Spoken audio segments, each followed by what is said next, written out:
안녕하십니까. 거꾸로 투자하는 쇼킹 부동산입니다. 굉장히 이례적인 상황이다. 시작해 보겠습니다.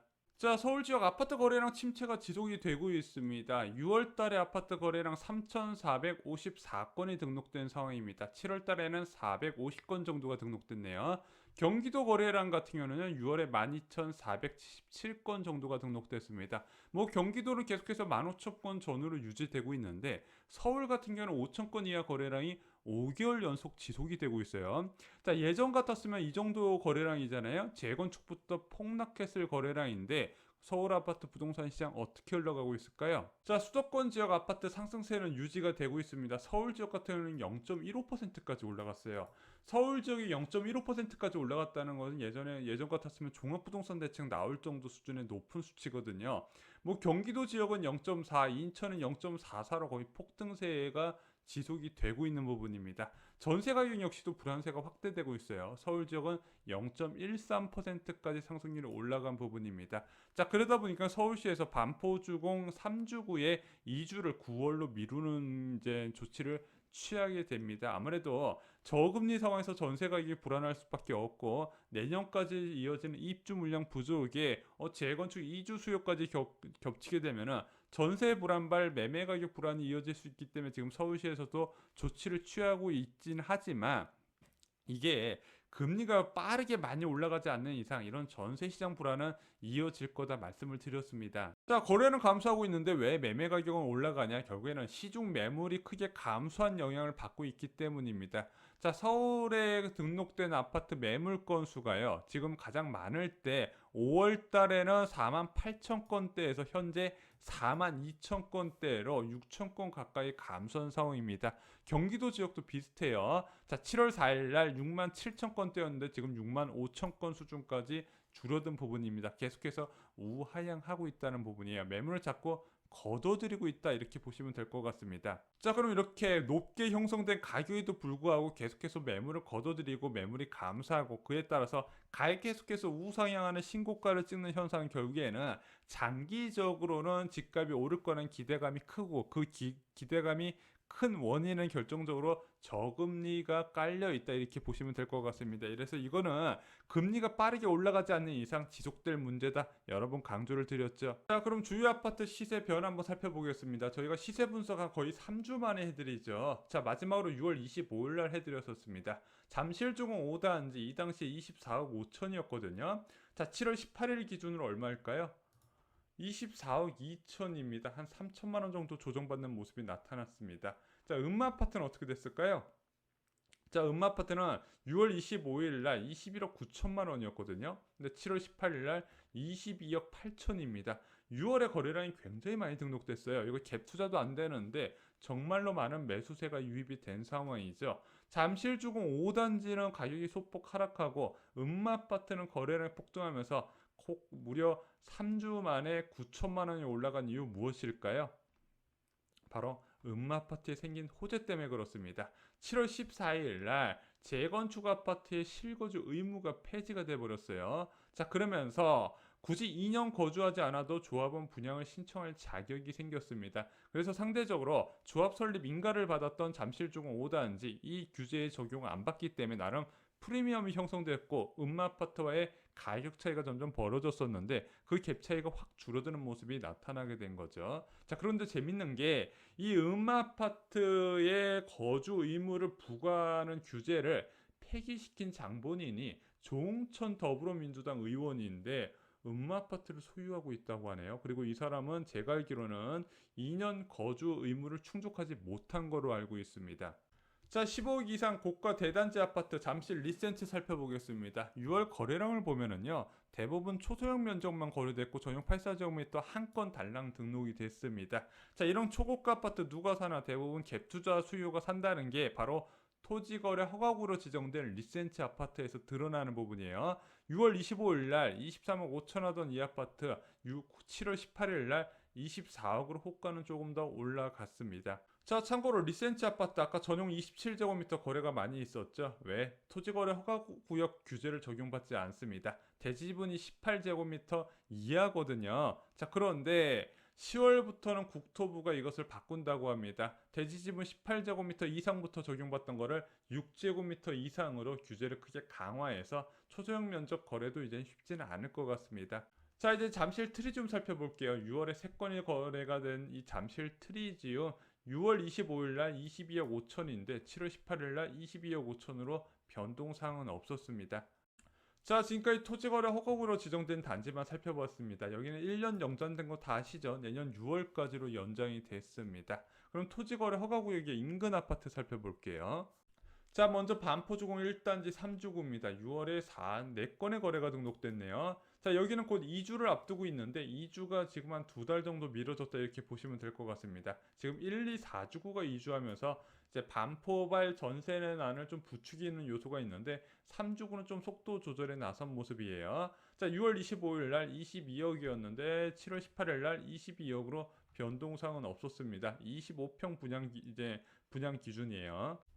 자, 반포자이 살펴보겠습니다. 반포자이가 많이 올랐어요. 일단 6월 달에 거래가 3건이 터졌습니다. 전용 84제곱미터만 30억 4천만 원이죠. 자, 이 반포자이 아파트 과연 토지거래 허가고를 묶으면 갭투자 유입 빼고 나서 실거주자 얼마나 유입될까 궁금하죠. 아까 리센츠나 트리지움처럼 한 달에 한두 건도 거래가 쉽지 않을 겁니다. 자, 그런데 6월 25일 날 29억 하던 아파트 당연히 호가가 더 올라가겠죠. 지금은 29억 5천으로 호가를 5천만 원 추가로 올려야 됩니다. 거래는 적은데 계속해서 신고가가 계속 유입이 되고 있어요. 물론 이 사람들이 실수요자들이 높은 부담을 주고 사는 경우도 있겠고 또한 기존 주택 처분하고 고가 주택으로 갈아타는 사람도 있겠지만 상당수가 여전히 무주택 상태에서 갭투자하는 무주택 갭투자라는 거죠. 이것을 규제하지 않았기 때문에 계속해서 신고가 행진이 초고가 아파트에서 이어지고 그 아래 가격대에 이제 키 맞추기로 이어진다는 부분입니다.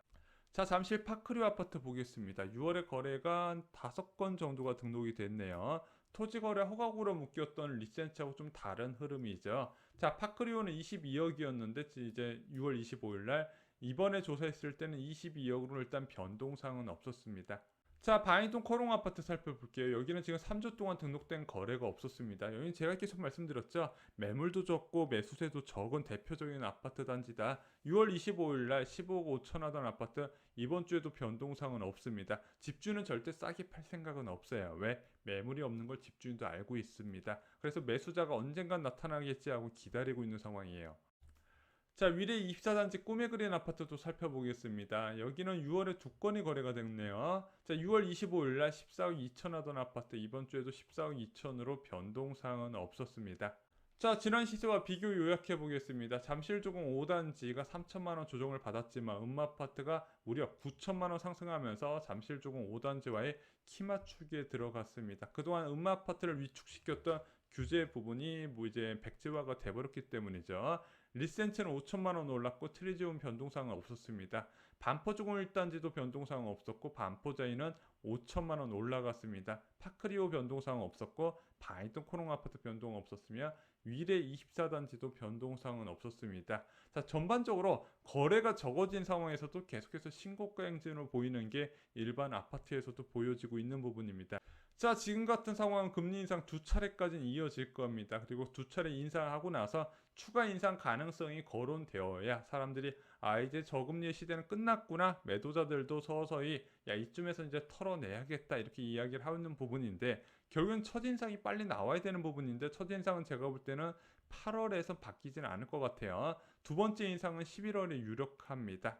자, 그러니 왜냐면 이게 2차례가 빨리 인상되어야 되는 이유가 아까 말씀드렸다시피 매수자가 신고가로 사는 것보다 더 문제되는 것이 정기예금이 너무 낮게 제 역할을 못하다 보니까 사람들이 팔 생각을 안 해요. 자, 10억짜리, 15억짜리, 20억짜리 아파트 팔아도 예금에 넣는 게 싫기 때문에 주택을 움켜쥐지 않고 그렇기 때문에 매물이 줄어들고 있다는 부분이죠. 그래서 일단은 코로나19가 8월 중에 진정이 된다면요. 제가 볼 때는 연내 2차례 인상 가능할 것 같다. 그러면은 일단 올해까지는 계속 우상향 흐름이 나타나고 내년부터 좀 다른 흐름이 나타나지 않을까 기대할 수 있을 것 같습니다. 자, 한국 부동산원 통계 요약 간략하게 살펴보겠습니다. 일단 매매가율 지수 변동률 보면 수도권 지역은 상승률이 조금 둔화됐어요. 근데 서울 지역은 0.15로 유지되고 있습니다.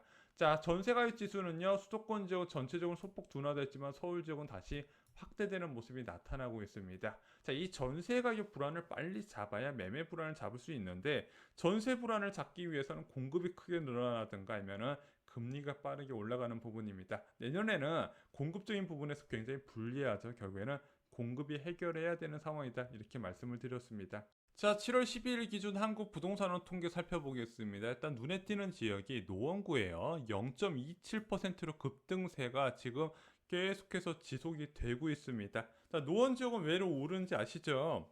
자, 오세훈 서울시장 당선 이후에 재건축 규제 완화에 대한 기대감으로 재건축 가격의 급등세가 나타났습니다. 자, 그런데 여의도나 목동 같은 지역들은 대부분 토지거래 허가구역으로 묶어버렸는데 노원 지역은 묶지 않다 보니까 풍선 효과가 유입되는 거예요. 게다가 금액대 자체가 30대 분들이 많이 접근 가능하다 보니까 갭 투자 수요가 많이 몰려왔다는 부분이죠. 그래서 상승세가 지속되고 있는데 지금 노원 지역에서 재건축 기대감이 높은 단지들 토지거래 허가구로 묶는다는 얘기가 계속해서 나오고 있습니다. 주의를 하시는 게 좋을 것 같습니다. 그리고 재건축 아파트발 급등은 절대 그냥 재건축 아파트 급등으로 끝나지 않는다 말씀드렸죠. 결국에는 일반 아파트 가격 상승까지 지속되는 모양새가 나타나고 있습니다. 근데 이게 과연 오세훈 서울시장 너 하나 때문에 잘못이다 이렇게 보기는 어려운 게 초저금리 상황에서는 어쩔 수 없는 부분이다. 이건 좀 받아들여야 되는 상황입니다. 7월 12일 기준 경기도 주요 지역도 살펴보겠습니다. 일단은 경기도 지역은 좀 쉽게 요약드릴 수 있을 것 같아요. 과천 지역 상승률 0.14%, 성남 지역 0.26%, 성남에서 가장 투자 수요 유입이 많은 분당 지역 0.24입니다. 그리고 용인 지역도 투자 수요 많이 유입되죠. 0.28 정도가 됩니다. 그리고 하남 지역은 0.1% 상승률이에요.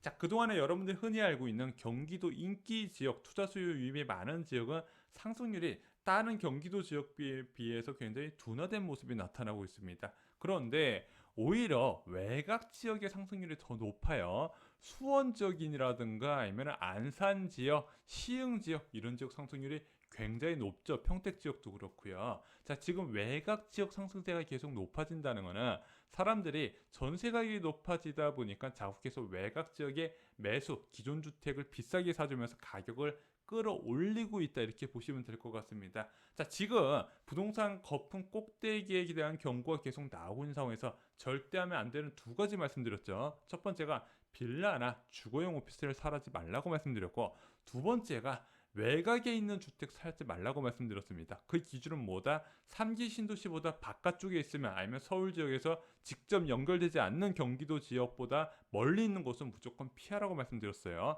자, 이런 데 살 바에는 차라리 기다리셨다가 3기 신도시 청약을 받으셔라. 자꾸 떨어지는데요. 3기 신도시 있는 지역으로 이사하셔서 2년 기다리시면 된다 말씀드렸습니다. 자, 그러면은 그것이 외곽 지역 매수하는 것보다 훨씬 더 유리하다 말씀드렸습니다. 외곽 지역은 왜 문제가 되냐? 결국에는 공급이 열려 있어요. 자, 외곽 지역은 빈 토지가 많기 때문에 아파트 수요가 늘어나네. 계속해서 공급할 수 있습니다. 지방 지역 사면 안 되는 것과도 같은 이유예요.